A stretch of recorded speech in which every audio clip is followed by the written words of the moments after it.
नमस्कार दोस्तों, उषा की आवाज चैनल में आप सभी का स्वागत है। हमारी आज की कहानी है दो बहुओं की कहानी। लता नाम की एक औरत थी। वह अपने पति और दो बेटों के साथ रहती थी। पूरे घर में सिर्फ उसकी ही चलती थी। लता को अपनी समझदारी और फैसलों पर बहुत गुमान था। उसे लगता था कि वह जो भी कहती या करती है वह सबके भले के लिए ही होता है। इसलिए उसने अपने बड़े बेटे की शादी भी अपनी पसंद की लड़की से की। बहू के घर आते ही लता ने उस पर भी हुक्म चलाना शुरू कर दिया। लता उससे घर के सारे काम करवाती और खुद बैठकर आराम करती। यहाँ तक कि उसने अपने बेटे पर भी दबाव बनाना शुरू कर दिया कि वह अपनी पत्नी को काबू में रखे। लता की बहू कविता एक सीधी सादी लड़की थी। उसे थोड़े ही दिनों में अंदाजा हो गया था कि अगर वह लता की मर्जी के खिलाफ गई तो इस घर में उसका साथ कोई नहीं देगा, यहाँ तक कि उसका पति भी नहीं। वह अपने घर वालों की इज्जत की खातिर इस रिश्ते को हर हाल में निभाना चाहती थी। वह नहीं चाहती थी कि उसकी किसी गलती की वजह से बेवजह के झगड़े हों। इसलिए वह लता की हर बात मानने लगी। दिन भर घर के कामों में व्यस्त रहती और रात में लता के पैर दबाती। वह बिना किसी शिकायत के चुपचाप सभी घर वालों की जरूरतों का ख्याल रखने लगी।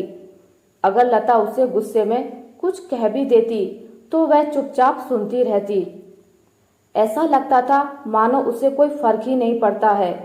लता को इस बात का बहुत गुरूर था कि उसने अपनी बहू को भी अपनी मर्जी के अनुसार ढाल लिया है। वह बहुत खुश थी कि कविता उसके हर फैसले को चुपचाप सिर झुकाकर मान लेती है। पर उसकी यह खुशी महज कुछ दिनों की थी। बड़े बेटे की शादी के 4 साल बाद लता ने अपने छोटे बेटे के लिए भी रिश्ता देखना शुरू कर दिया था। जल्द ही अपने पसंद की लड़की से अपने छोटे बेटे की भी शादी करवा दी। लता ने छोटी बहू सौम्या के आते ही उस पर भी हुक्म चलाना शुरू कर दिया। वह उसे बात बात पर टोकने लगी। वह हर वक्त सौम्या को यह एहसास दिलाने लगी कि उन्होंने सौम्या की अपने बेटे से शादी कराकर उस पर कोई एहसान किया है। शुरू में सौम्या को समझ नहीं आया कि अचानक से लता का व्यवहार बदल कैसे गया। शादी के पहले तो वो उसके परिवार से यह वादे किया करती थी कि वह सौम्या को बेटी बनाकर रखेंगी। फिर अब ऐसा क्या हुआ कि मुझे बात बात पर ताने दे रही हैं। सौम्या ने सोचा वह पहले अपने पति से इस बारे में बात कर ले।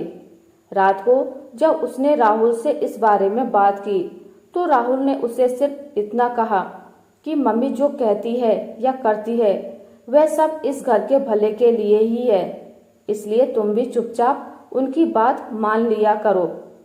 सौम्या ने राहुल को समझाते हुए कहा कि उसे घर के काम करने में कोई दिक्कत नहीं है, पर उसे बेवजह के ताने और रोक टोक बिल्कुल पसंद नहीं। इस पर राहुल ने कहा कि भाभी भी तो माँ की हर बात सुनती हैं। सौम्या को समझ आ गया था कि राहुल को कुछ भी समझाना एकदम बेकार है। सौम्या को सिर्फ अपने लिए ही नहीं बल्कि कविता भाभी के लिए भी बहुत बुरा लगता था। उसे हैरानी होती थी कि सुबह से लेकर रात तक कविता भाभी घर की बच्चों की हर जिम्मेदारी पूरे दिल से निभाती थी, पर फिर भी लता उसके काम में कोई ना कोई कमी निकालकर उसे 4 बातें सुना ही देती थी। सौम्या को बहुत आश्चर्य होता था कि आखिर कविता भाभी में इतनी सहन शक्ति कैसे है। एक दिन उसने कविता भाभी से पूछ ही लिया कि आखिर आप इतनी जली कटी बातें कैसे सुन लेती हो, आपको बुरा नहीं लगता? सौम्या की बात सुनकर कविता थोड़ी देर के लिए चुप हो गई। फिर उसने सौम्या की तरफ देखते हुए कहा, मैं भी इंसान हूँ, मुझे भी बुरा लगता है, तकलीफ होती है, पर मजे की बात यह है कि इस घर में किसी को भी इस बात से कोई फर्क नहीं पड़ता, यहाँ तक कि मेरे पति को भी नहीं। अब तो इस रिश्ते को मैं अपनी किस्मत मानकर निभाई जा रही हूँ। सौम्या को कविता भाभी की बातों से उनकी तकलीफ का अंदाजा हो गया था। पर सौम्या कविता जैसी बिल्कुल नहीं थी। वह निडर थी। उसे अपनी जिम्मेदारी और हक दोनों पता थे। ऐसा नहीं था कि वह घर की जिम्मेदारियों से बचना चाहती थी, पर उसे बेवजह के ताने और बातों से घुटन होती थी। एक दिन सौम्या और कविता किचन में काम करते हुए बातें कर रही थी। अचानक किसी बात पर दोनों जोर जोर से हंसने लगी। उनकी हंसी की आवाज हॉल तक जा रही थी। लता को बहुओं का जोर से हंसना या बातें करना बिल्कुल भी पसंद नहीं था। वह दौड़कर किचन में गई। जैसे ही कविता की नजर लता पर पड़ी, वह चुप हो गई। पर सौम्या इस बात से बेखबर हंसे ही जा रही थी। लता ने सौम्या के पास जाकर जोर से उसका हाथ खींचा। सौम्या लता को देखकर डरकर चुप हो गई। लता का चेहरा गुस्से से लाल हो रहा था। उसने चिल्लाते हुए सौम्या से कहा, क्या यह एक अच्छी बहू की पहचान है? भला ऐसी कौन सी बात है कि तुम दोनों इतनी जोर जोर से हंस रही थी? क्या तुम्हारे माँ बाप ने यही संस्कार दिए हैं? तुम्हें जरा भी सलीका और तमीज नहीं सिखाई? लता की बातें सौम्या के दिल को चुभ गईं। आज उससे रहा नहीं गया। आज लता ने सौम्या के माता पिता की परवरिश पर उंगली उठाई थी। उसने लता की बात का जवाब देते हुए कहा, माँ जी, आपने मेरे माता पिता को जो शादी में सामान की लिस्ट दी थी, उसमें संस्कार तो लिखा ही नहीं था। आपने जो भी मांगा वह तो मेरे माता पिता ने दे ही दिया था। आपने संस्कार का जिक्र ही नहीं किया। शायद इसलिए वह देना भूल गए। सौम्या की बात सुनकर कविता के होश उड़ गए और लता का गुस्सा और बढ़ गया। कविता यह सोच रही थी कि आज तो सौम्या की खैर नहीं। लता सौम्या के तेवर देखकर हैरान थी। आज पहली बार किसी ने उसे पलटकर जवाब दिया था। लता ने गुस्से में सौम्या से कहा, भूलो मत कि तुम मेरी वजह से आज इस घर में मेरे बेटे की पत्नी बनकर खड़ी हो। लता की बात सुनकर सौम्या ने कहा, मैं चाहकर भी वह दिन नहीं भूल सकती जिस दिन आपने मेरे सीधे साधे माता पिता को अपनी मीठी बातों में उलझाकर उनसे मेरा रिश्ता मांगा था, ताकि आप मुझ पर हुक्म चला सकें, मुझे अपना गुलाम बना सकें।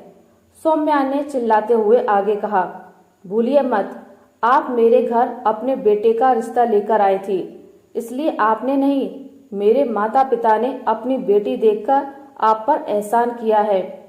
आपने तो मेरी माँ से मुझे बेटी बनाकर रखने का वादा किया था, पर आप तो मुझे ढंग से बहू भी नहीं बना पाई। लता सौम्या की बातें सुनकर चौंक गई कि आज तो वो उसकी हर बात का मुंह तोड़ जवाब दे रही है। आज पहली बार वो खुद को बेबस महसूस कर रही थी।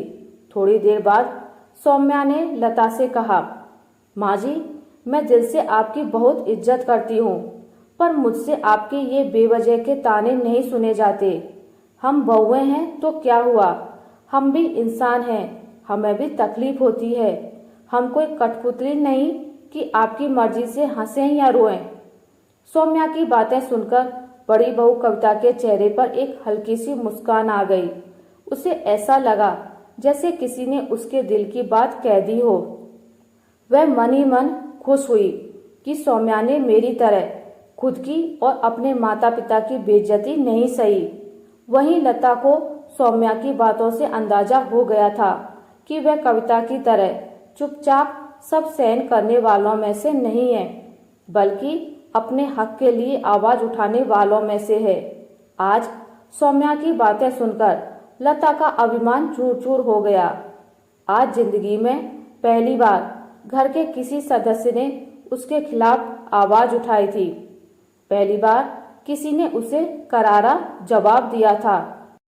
सौम्या का कहा एक एक शब्द तीर की तरह उसके दिल को चुभ रहा था।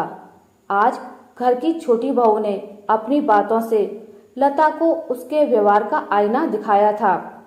आशा करती हूँ आपको मेरी आज की कहानी अच्छी लगी होगी। अगर आपको मेरी कहानी अच्छी लगी है तो इसे लाइक करें, ज़्यादा से ज़्यादा शेयर करें, और अगर आप मेरे चैनल पर नए हैं तो इसे सब्सक्राइब करना ना भूलें। मिलते हैं एक नई कहानी के साथ, तब तक के लिए नमस्कार।